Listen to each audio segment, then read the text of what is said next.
Hello guys, मैं Ramesh Kumar Texas के official YouTube channel में आपका फिर से स्वागत करता हूं, जहां पर हम आपको टैक्सेशन से रिलेटेड जानकारी देते हैं हमारे वीडियो के माध्यम से। तो आज मैं आपको बताने वाला हूं जो गवर्नमेंट ने बजट 2022 में एक सेक्शन इंसर्ट करा है 194R। इसके बारे में आपने सुना ही होगा। हालांकि आज मैं आपको इसके बारे में बताने वाला हूं। तो चलिए स्टार्ट करते हैं वीडियो को।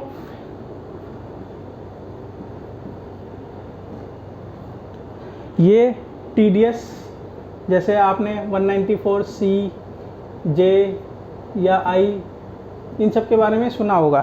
तो आज ये नया सेक्शन गवर्नमेंट ने इंसर्ट करा है और ये अप्लीकेबल हुआ है 1 जुलाई 2022 से।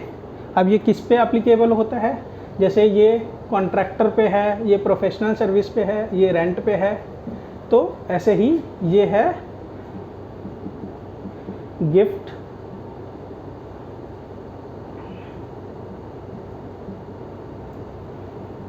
और परक्यूजिट्स पे। मतलब कोई भी कंपनी किसी भी बिजनेस को, बेसिकली B2B है, बिजनेस टू बिजनेस, कोई भी किसी कंपनी को गिफ्ट देता है। मान लीजिए एक कंपनी A है और एक कंपनी B है, ये एक दूसरे के साथ काम करते हैं और A किसी भी चीज़ से खुश होकर के कि B ने हमारे लिए ये काम करा, ये टारगेट अचीव करा या बहुत अच्छी सर्विस देता है B A को, तो इन्होंने खुश होकर के इनको कोई भी गिफ्ट दिया। अब गिफ्ट कैसा हो सकता है? गिफ्ट एक कैश भी होता है और सेकंड काइंड भी हो सकता है। तो इन दोनों में से कोई भी गिफ्ट दिया है तो उसको रिपोर्ट करना होगा 194R में। अब इसके लिए कंडीशन भी है कि क्या क्या कंडीशन फुलफिल होनी चाहिए। फर्स्ट, जो पेई कंपनी है ये रेसिडेंट कंपनी होनी चाहिए, नॉन रेसिडेंट पे एप्लीकेबल नहीं है।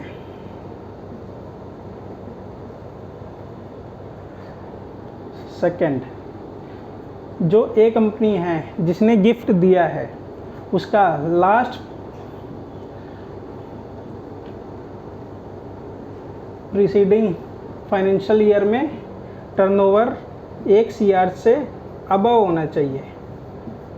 अगर ये 1 CR से कम है तो इस सेक्शन में इनको TDS काटने की कोई ज़रूरत नहीं है। अब ये इसका रेट, TDS रेट 10% है। थर्ड, गिफ्ट की value,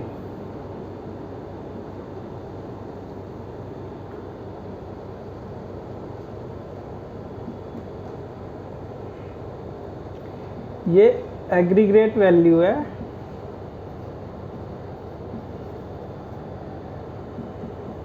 in a financial year. मतलब ए ने बी को गिफ्ट दिया, उसकी वैल्यू मान लीजिए 15,000 है, तो 15,000 पे TDS एप्लीकेबल नहीं होगा। और अगर 15,000 एक बार दे दिया, सेकंड टाइम में भी फिर 15,000 दे रहे हैं, तो फिर पूरे 30,000 पे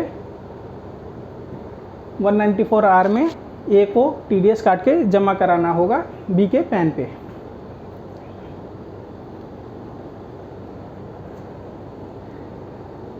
फोर्थ, इंडिविजुअल और HUF इन पे एप्लीकेबल नहीं है।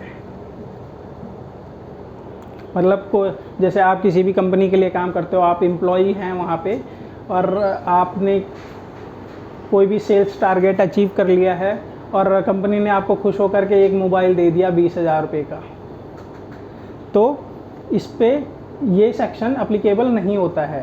क्यों? क्योंकि ये ऑलरेडी 192B का पार्ट है और इसको आप इंसेंटिव कह सकते हैं।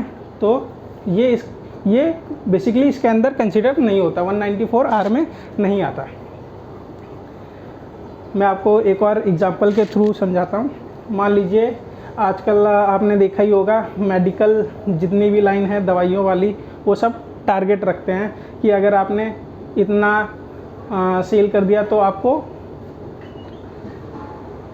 ये चीज़ मिलेगा। तो मान लीजिए किसी कंपनी का टारगेट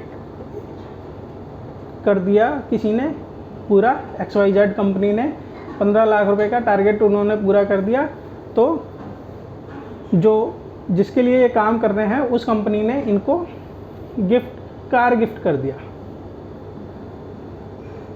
5 लाख रुपए की कार गिफ्ट कर दिया।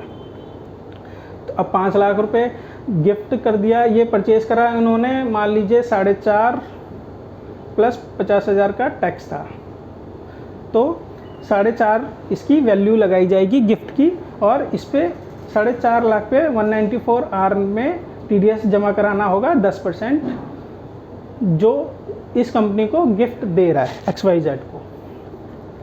या एक और एग्जांपल दे लेते हैं, आजकल प्रमोशन, जैसे बिजनेस प्रमोशन होता है, तो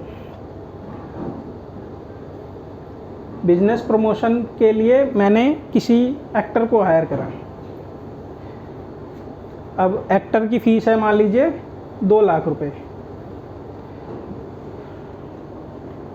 इन्होंने अच्छा मेरा वो करा बिजनेस, इनकी ऐड की वजह से मेरा बिजनेस अच्छा रन हुआ, मैंने इनको गिफ्ट करा, एक लैपटॉप गिफ्ट कर दिया। लैपटॉप की कीमत 1 लाख रुपए है।